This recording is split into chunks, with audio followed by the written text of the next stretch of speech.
మనం లాస్ట్ వీడియోలో కాంగ్రెస్ ఇచ్చిన 6 గ్యారంటీస్ లో నుండి ఫస్ట్ 3 గ్యారంటీస్ గురించి డీటెయిల్ గా తెలుసుకుందాం. మహాలక్ష్మి, గృహజ్యోతి ఇంకా ఇందిరమ్మ ఇల్లు. కేవలం ఈ 3 గ్యారంటీస్ కి మాత్రమే ఇయర్లీ 60,000 కోట్ల బర్డెన్ గవర్నమెంట్ పైన పడుతుంది. తెలంగాణ ఆల్రెడీ 3 లక్షల కోట్ల అప్పులో ఉందని, ఇంకా పవర్ సెక్టార్, ఆర్టీసీ, హౌసింగ్ అన్ని డిపార్ట్మెంట్స్ లాస్ లో ఉన్నాయని మనం తెలుసుకున్నాం. ఒకవేళ మీరు ఆ వీడియోని చూడకపోతే డిస్క్రిప్షన్ లో లింక్ పెడతాను, అక్కడ నుండి చూడండి. అయితే ఫస్ట్ 3 స్కీమ్స్ లోనే గవర్నమెంట్ ఆర్థికంగా ఎన్నో ఇబ్బందులు పడితే మరి మిగిలిన 3 గ్యారంటీస్ సిచ్యువేషన్ ఏంటి? ఇవి నిజంగా పబ్లిక్ కి బెనిఫిట్ ఇస్తాయా లేదా ఉన్న ప్రాబ్లమ్స్ ని ఇంకా పెంచుతాయా? ఈ 6 గ్యారంటీస్ లో మరో 3 గ్యారంటీస్ యువ వికాసం, రైతు భరోసా ఇంకా చేయూత.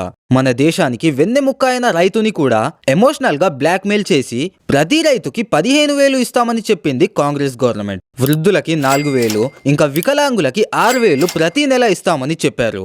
ఇంకా ముఖ్యంగా యువత కోసం విద్యా భరోసా కార్డ్, ఇంకా నిరుద్యోగులకి ప్రతి నెల అలవెన్స్ ఇస్తామని చెప్పారు. కానీ ఇక్కడ క్వశ్చన్ ఏంటంటే, గవర్నమెంట్ దగ్గర ఉన్న డబ్బు, రాష్ట్రానికి ఉన్న అప్పులు, ఇంకా ప్రస్తుతం ఉన్న శాఖలకు పెండింగ్ బిల్లులు చూసుకుంటే ఈ గ్యారంటీస్ ని అమలు చేయడం సాధ్యమా?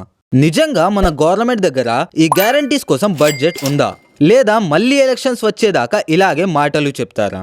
అయితే ఈ పార్ట్ 2లో మనం మిగతా 3 గ్యారంటీస్ ని ఫ్యాక్ట్ బేస్డ్ అండ్ గ్రౌండ్ రియాలిటీతో డీటెయిల్ గా డీకోడ్ చేద్దాం.